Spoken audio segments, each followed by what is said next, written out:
So it's navigating through the issues on both sides and finding that common ground between the two to help get someone over an injured worker over a hurdle. That's something they may be hanging on to, and it could be something as simple as an apology from an employer. It could be something far more deeper seated or deeper rooted than that. But sometimes it's as simple as that, and sometimes the simplest of all solutions, or the simplest of all ideas or solutions, resolve the most complicated of all cases.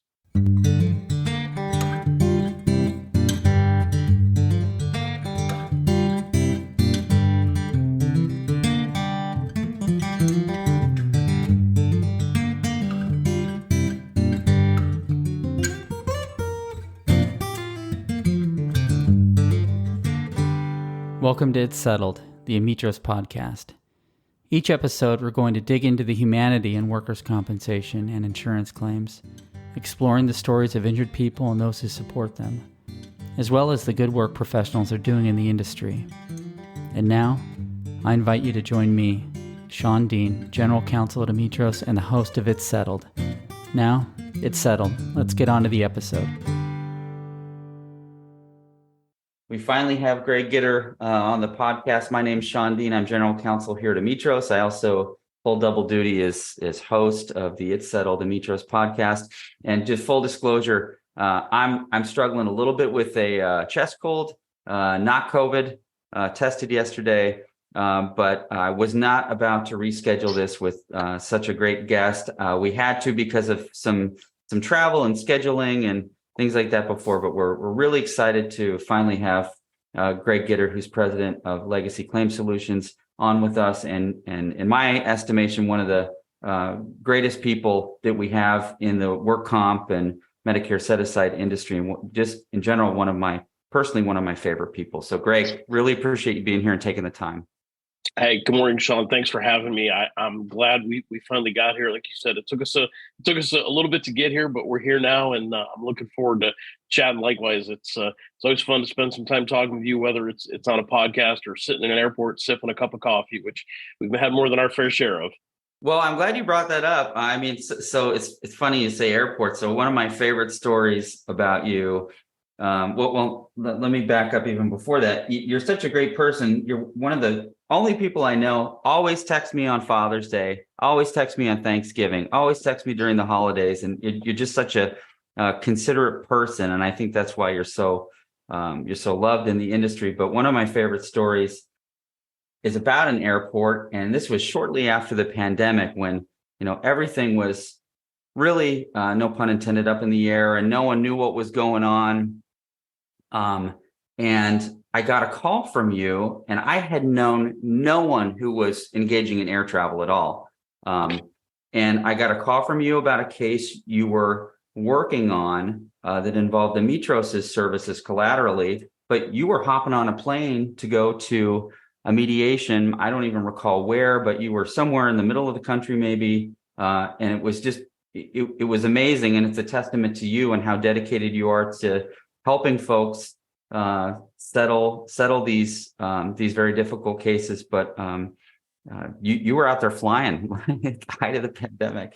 It's true. It's true. I was, at the time I was living in San Diego, and it was a case in South Carolina that we had been working on for a couple of years, and had the opportunity to get together with this gentleman. And in fact, we actually wound up doing the mediation in two completely separate conference rooms on different floors.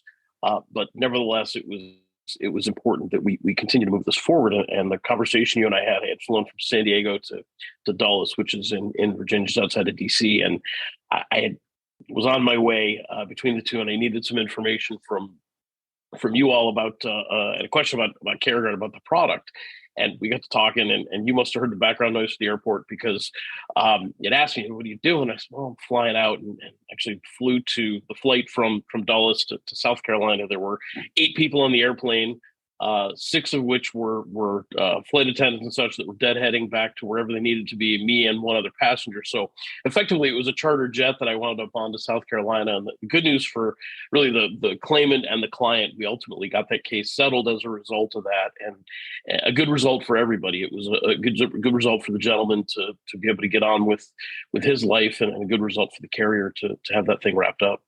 And we were coming back from we were in New Orleans, headed different directions, but we Ubered over to the airport together, and we were having a really interesting conversation about your business, and I was asking a bunch of questions, and it was incredibly fascinating. We got to the airport, and I'm like, oh my gosh, Greg, you need to be on the podcast. I've known you for over a decade, and I love talking with you. So that's why we're here. But before we get into kind of what you're doing present day, the purpose of the podcast is as we set up is to typically tell stories about injured individuals and their journey post-injury and their life after settlement. But we also talk to people just like yourself who are in the workers' compensation industry, making a difference in some way. In your case, really helping to line up these settlements that probably wouldn't otherwise happen without your expertise and intervention. But I always ask the guests,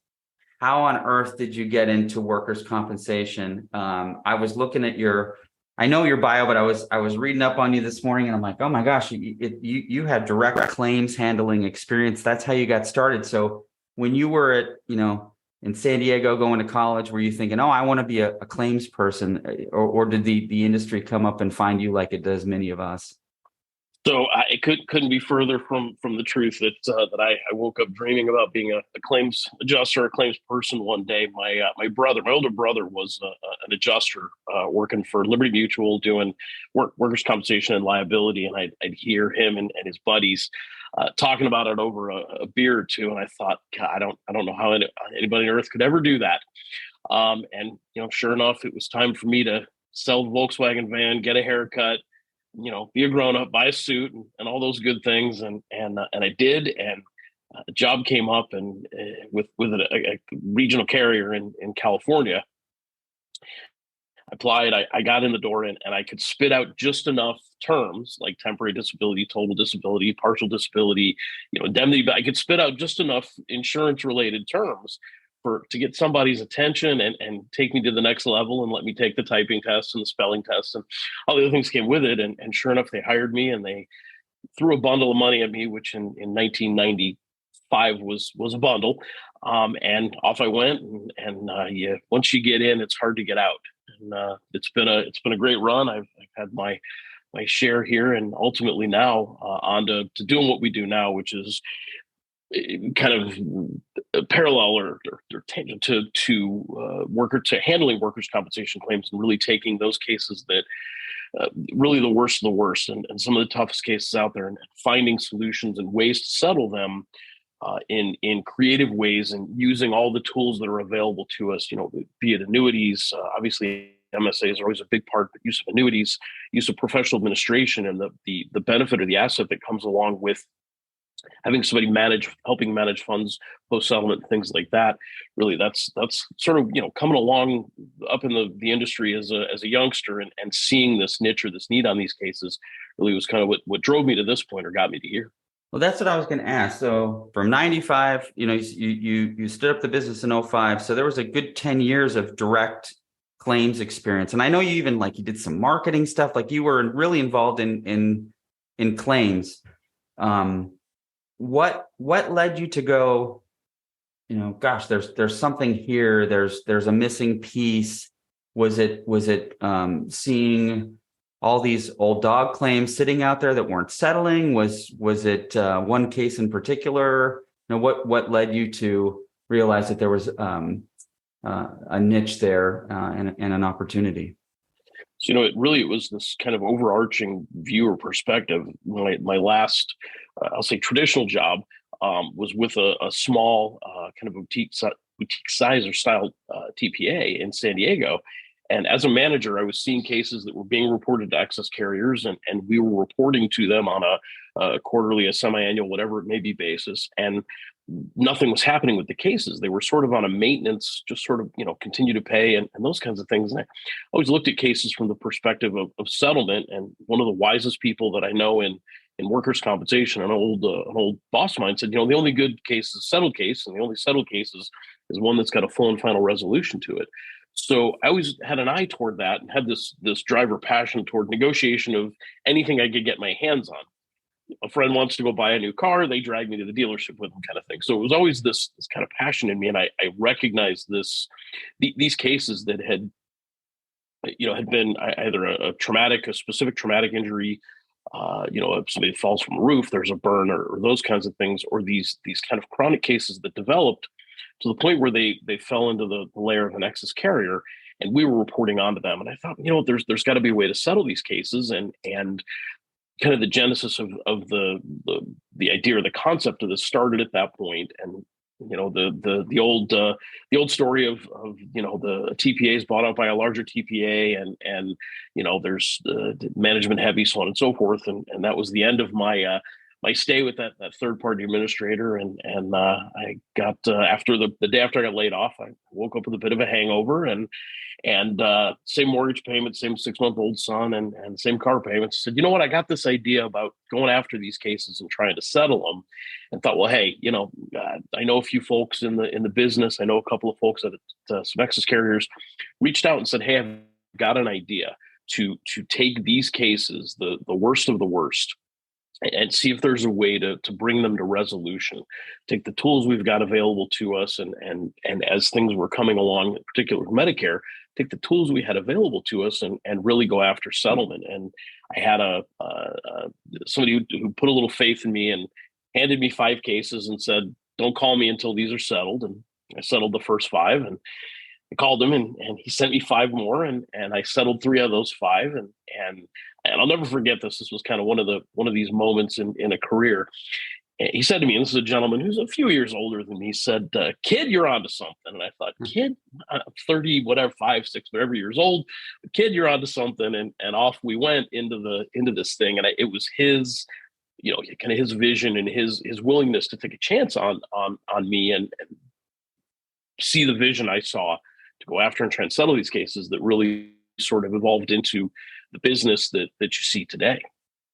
The first time I had any exposure to you was at now Medicare Secondary Payer Network. At the time, it was called NAMSAP, a trade industry organization that both you and I have been heavily involved with. But it was one of my first. I want to say it was 2010. 11, maybe long time ago, too far back to be fresh in my mind. But what did stick out that entire annual conference was a talk that you gave. It was in Orlando. I do remember that. It was a talk that you gave on techniques and claim attributes and types of injuries that you were identifying that had potential for settlement. And at first, I'll be honest, I thought you were an attorney. And then I thought you were a physician. Afterwards, we ended up talking and striking up a friendship. And it really stuck with me, some of the severity at which some of these individuals sustain injuries. And it struck me that these are not easy cases. These are not the run-of-the-mill, lumbar spine industrial injuries that you see that are just a little bit of lost time. I mean, these are claims that are catastrophic, oftentimes involve really traumatic, life-altering injuries for these individuals. And I guess the question to you is, what led you? Is this just part of these claims that are very difficult to settle? This is just an attribute that goes with that they are oftentimes very severe injuries, or are these claims that you were picking to resolve? Or and then I guess I'm throwing a lot of questions at you, but what makes those cases so difficult to resolve? Is it apprehension on the part of the injured party? Is it just their such a high amount that it's hard for the parties to meet in the middle to find a settlement number? It's funny, Sean. You ran through a list of things. I would say all of the above. That doesn't make for a good podcast. Uh, we really and truly, any one of those things can be the hurdle or the impediment to a settlement in a case like this. We look at cases, in the grand scheme, to kind of go back to sort of the beginning of your question. What kind of case fits? Well, we see cases that are an immediate traumatic event that changed somebody's life. They're working on the side of a freeway to get hit by a car, and instantly they become a paraplegic or quadriplegic, or someone who starts off as a lumbar strain. They have a failed back surgery. They have a failed fusion. They wind up with a spinal cord stimulator or an intrathecal pump or things of that nature. Excuse me. And they become chronic type injuries where we went through the period of time with opioids, which isn't quite as bad as it used to be, but all of those things lead us to the path of these cases, regardless of whether it was an immediate traumatic event in a car accident or being struck by a vehicle, something like that, a fall, or it's an accumulation or a chronic type event. It's life-changing for that person, and the impact on them is profound. They've lost their income. They're relying on an insurance company to approve or disapprove things that they need, whether they believe they need them or not. It's a different story, but the law is what it is. So it's dramatically changed their life. A lot of times, an individual may be angry at their employer or the situation. They may be angry at the insurance company. Many times the carrier or the employer is restricted by jurisdictional constraints or restraints as to what the law does or doesn't allow them to do relative to these folks. So you have all of these things that go into the stew, and parties that have very different views or approaches on what they believe a value may be. So, like I said, all of the things that you touched on are all things that are issues. So it's navigating through the issues on both sides and finding that common ground between the two to help get someone over an injured worker over a hurdle. That's something they may be hanging on to, and it could be something as simple as an apology from an employer. It could be something far more deeper seated or deeper rooted than that. But sometimes it's as simple as that, and sometimes the simplest of all solutions, or the simplest of all ideas or solutions, resolve the most complicated of all cases. Yeah, and I mean, you bring up a good point that every human being's different, that every injury is different. Therefore, every scenario in which you are embedded to help seek resolution is going to be completely different. So I guess with that, and I've heard, I've heard you, informally and both formally talk about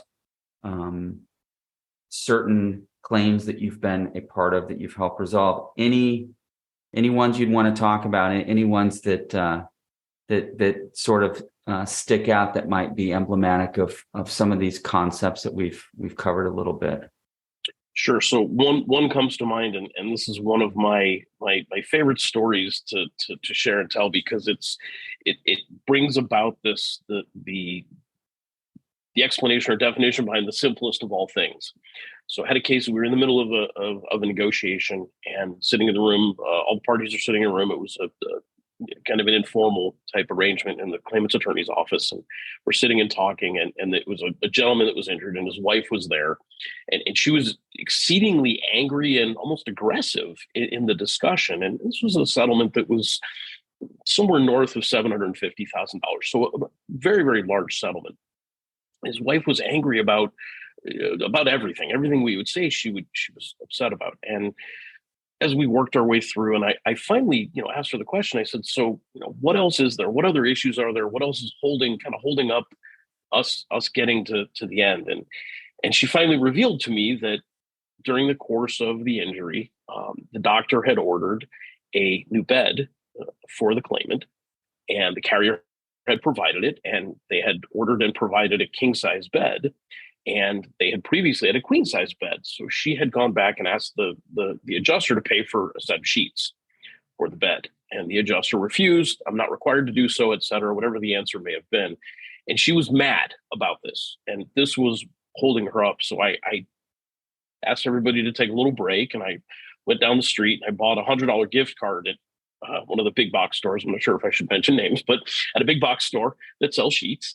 And I came back to the mediation and to the meeting, and I handed the card to her, and I said, "Here, go buy a couple sets of sheets." I don't know. I don't manage those things in my own household, but I assume $100 will get a set, maybe two.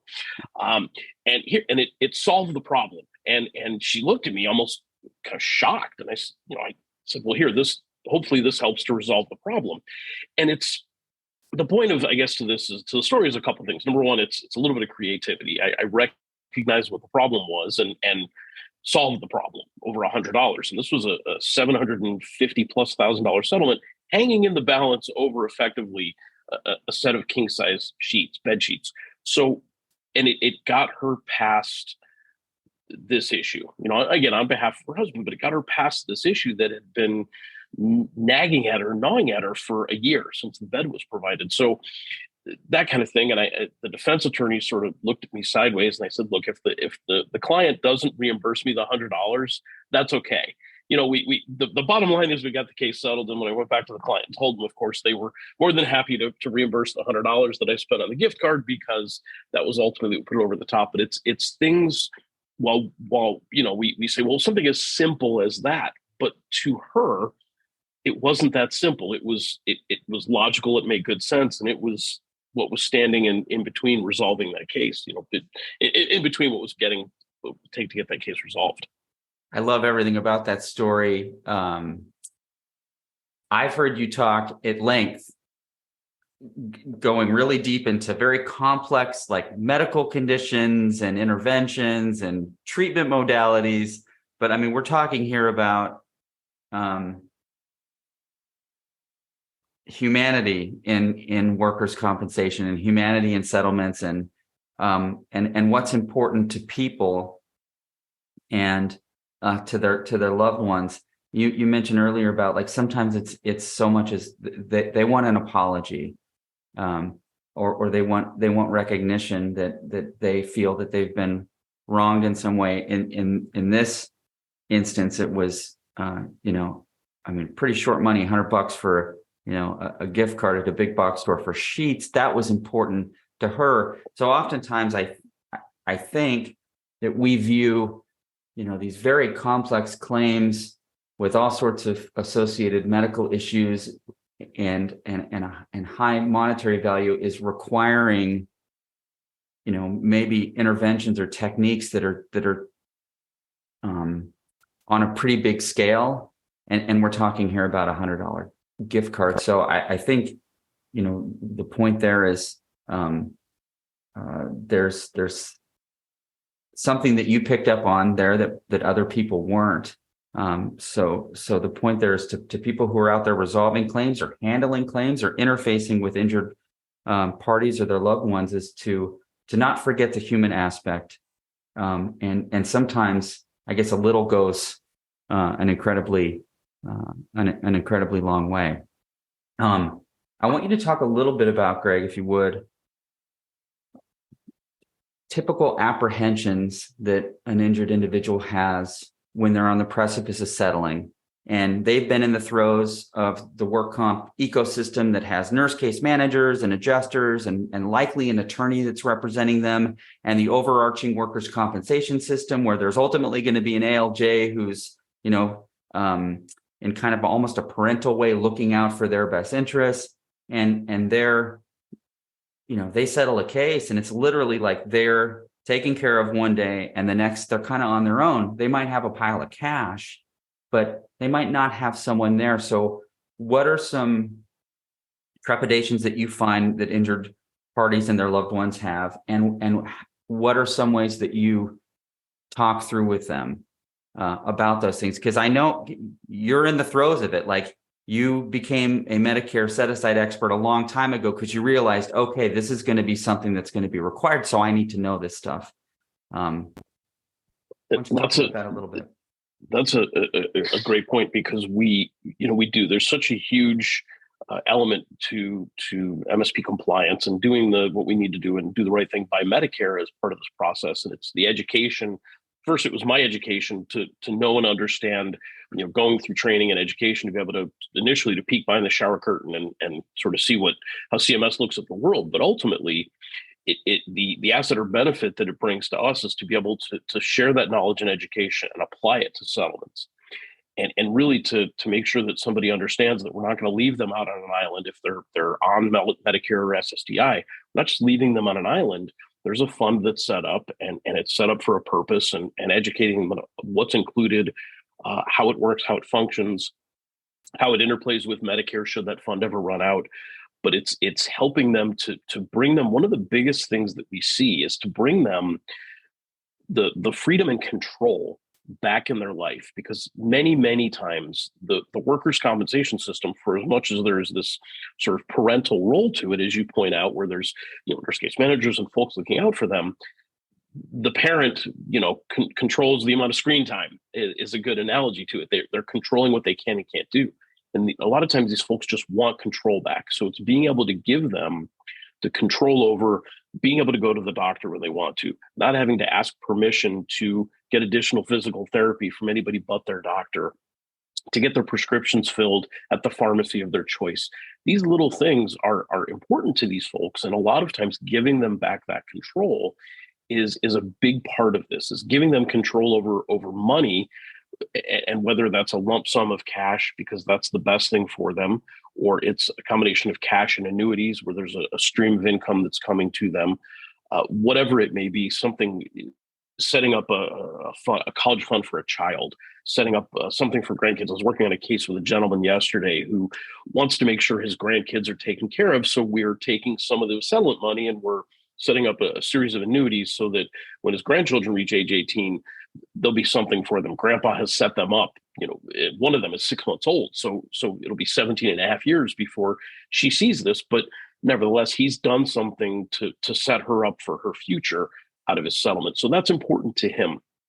But many times, again, it's control for these folks, and giving them that control is a big deal. And along with that comes responsibility. And that means that if they've got a Medicare set aside, for example, that it needs to be managed properly. And I tell folks, Sean, I can't tell you how often I say this till I'm blue in the face. I explain to people, I do this all day, every day. I have my nose in a Medicare set aside on a regular basis. I have training. I have some level of expertise in these things, and I would never administer my own. And I always encourage them to use professional administration, to use something like one of the Mitros products, be it CareGuard or one of the others, to use this product as an advantage, as a tool for them. It's exceedingly inexpensive. There's the responsibilities taken on for the proper payment of bills, the reporting to Medicare, all the things that go into that. And again, frankly, I say to them, look, I wouldn't let my mom or my wife or maybe my brother I've let do, but I wouldn't let anybody close to me do this because it is so complicated. It's such a complicated thing. And I encourage them, again, as one of the many tools we have available, I encourage them to use this and explain you're not giving up control. In fact, you're wrestling control back to your medical care, as I described in these different ways, but somebody else is managing the more complicated parts of this for you so that you can continue on the course of treatment. As you mentioned, the cases we see, they're not back strains and knee strains. At least they've evolved well beyond if they were. And now we've got folks that have a significant need for medical care. These aren't $25,000 MSAs where, maybe the person doesn't use it. These are $200,000-$300,000 or more MSAs where these folks have a need for ongoing care. So they really, it very much, there is a complicating factor that comes with it. If it was a bill or two a year they were having to pay, maybe that wouldn't be so bad. But in a situation like this, that they're having to deal with physical therapy bills, possible surgery bills, and things of that nature, it just makes good sense to use the tools available. So they've got the control to decide on that medical treatment, and to go to the doctor as they choose, for example, but somebody else is helping them manage it post-settlement. And it's to alleviate some of those fears and concerns. I want to switch gears a little bit, and I hope this isn't too personal a topic, but I found out that a couple years ago that you were involved in an injury, a personal injury, not related to the fault of any third party, but I'd like it if you would to walk the viewers through what happened to you, and then post injury. Did that change your viewpoint, given that this is the population of people that you work with, for which you went through something very similar, if you don't mind? And sorry to put you on the spot, Greg. I don't mind at all. I have much to my wife's chagrin, I have kind of taken this and put some maybe a humorous spin on the story. Though not funny, I've tried to put a humorous spin to it. So on July 5th of 2020, I remember the date because it was after July 4th. I had a neighbor on July 4th who called me and was complaining about a tree that was hanging over his fence and onto his property and dropping leaves and so on and so forth. And I decided on July 5th that I would go up and trim that tree and take a limb off. And I was up on a extension ladder. It's an 18-foot extension ladder. I was at the top of the extension ladder with a chainsaw. And when I cut the limb, the trunk snapped back, dumped me off the ladder, and I fell, give or take 20 feet, and landed on dirt, fortunately, and landed in such a way that I hurt myself, but not too terribly bad, I suppose, in the grand scheme. I add some humor to it because that's maybe how my coping mechanism and how I deal with it. But my first, response the first person I recall seeing was a paramedic standing over me, and asking me how I felt. And I said, "I'm fine. How are you?" And he, proceeded to have a good laugh about that because how could you possibly be fine after falling 20 plus feet? Fast forward to my visit to the emergency room where I came out of a CT scan with the emergency room doctor standing over me, and he advised me that I was extremely lucky that I had some broken bones and some things had happened, but the CT scan of my head was negative. To which I responded, apparently my father was right all those years ago. There is nothing between my ears. So as you can imagine, here's me laying on a gurney and on a backboard, and a physician standing over me, and we're laughing hysterically as I'm being wheeled through the emergency room. Needless to say, and all humor aside, I actually broke 10 bones, and my right shoulder came apart. But I was fortunate. I was extremely fortunate that I fell 20-ish feet from a ladder With the chainsaw. With a running chainsaw. So the chainsaw, the ladder, the limb, and everything else that came down somehow completely missed me. And my only injuries were from deceleration trauma when I hit the ground. So it was 6 ribs, 4 vertebrae that I fractured. And then, of course, as I mentioned, my shoulder, which ultimately required surgery. My son described the noises that I made when I got home as something like a moose that was dying, because moving was rather painful. But nevertheless, I recovered from my injuries. And again, fortunately, I've seen cases of people that fell a third the distance that I did and had a completely different outcome, that are paraplegics and quadriplegics and all these things. So I'm incredibly fortunate. I certainly don't make light of falls and injuries, those of anybody but myself, of course, but I don't make light of any of that. But it is absolutely I'm fortunate, and it gave me perspective to take pause and say, hey, what we do is helpful for individuals, and it's to help them kind of move on to the next stage. Excuse me, but they weren't as fortunate. Their injuries wound up resulting in permanent injuries, quadriplegia, paraplegia, those kinds of things, the loss of limbs. So it very much gave me some perspective on how they see the world, the things they experienced and what they went through. And certainly gives me the ability to be more empathetic perhaps than I was before to what's going on. And not so that I wasn't, because again, I understand the injury, but to be able to take just even another step further back from the absolute, this is just a piece of paper, a stack of paper that's medical reports and letters, but there's a human being on the other side. And that's equally as important. Obviously working with insurance companies and clients and things of that nature, their objective is to get to a finite exposure, to a finite cost associated with a case. Generally speaking, in cases like this, carriers are fairly reasonable or fair when it comes to settlements of this nature, understanding that their exposure is great. It's a very, very large number, and finding these creative solutions to bring resolution to cases like this, and bringing us to them to help find that solution as a third party, and resulting in it's a benefit to everybody. The carrier is going to end up with savings with reserve takedown and things of that nature. The injured worker claimant's going to wind up out of the workers' compensation system. And I tell people all the time, getting out of this system isn't going to heal your spine. It's not going to restore a limb. It's not going to bring any of those things back.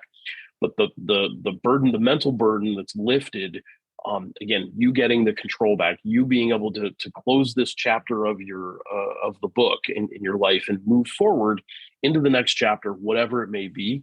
I joke, I'm on the holiday card list for quite a few folks I've settled claims for over the years. And in the beginning, I didn't really understand. And it was pointed out to me. Somebody said, hey, you've changed their life. And I've had people call and just say, hey, 6 months, a year, 2 years later, hey, thanks. Thanks for what? Thanks for getting me out of that system and away from that, and helping me move on to the next stage. And it's impactful when being able to look back at that point. It's impactful to say, hey, wow, it really did change somebody's life in a really positive way, and got them to help them move on to that next stage and pay attention to the other things in their life that are important as well. I don't know that I couldn't end it on a more perfect note with that last few minutes. That's amazing. I mean, you certainly are a leader in the workers' compensation industry that's helping a tremendous amount of people, including insurance claims payers, injured workers and their representatives, and collaterally their family members. Another thing about you, Greg, is you're always willing to share information. I mean, you're always out there. I don't know how many days a year you're on the road, but not only are you, running a business doing this stuff, but you're always willing to give your time to provide education, whether it's in a talk or a seminar, or sitting down or taking someone aside and talking about claims resolution techniques. So you really give back to, and I appreciate that about you. But you're one of the best, Greg, and it's settled. You're on the podcast. You're with us, and we appreciate everything you do. That your company does, and the partnership that we have, and love to have you back on the podcast at some other point. Just thank you so much, Greg. Hey, thanks for the opportunity, Sean. Again, if anybody, to your point, if anybody has questions, concerns, comments, anything, I'm always happy to help. Please feel free to share my email address or phone number. I'm always happy to jump in and answer any questions. And thank you for the opportunity. I'm sorry it took us so long to get together on this thing, but hey, here we are, and I'd love to come back someday and share some more stories with you. Thanks so much, Greg. Thanks for joining us for this episode of It's Settled, the Amitros podcast. For more information and episodes, you can visit us at our website at amitros.com. That's ametros.com. Or head over to iTunes, Spotify, or your favorite podcast app. We hope you enjoyed this episode and look forward to sharing more stories of people overcoming their workplace accidents and bodily injury claims, and those who are working hard to make a difference for them. So it's settled. We'll see you next time.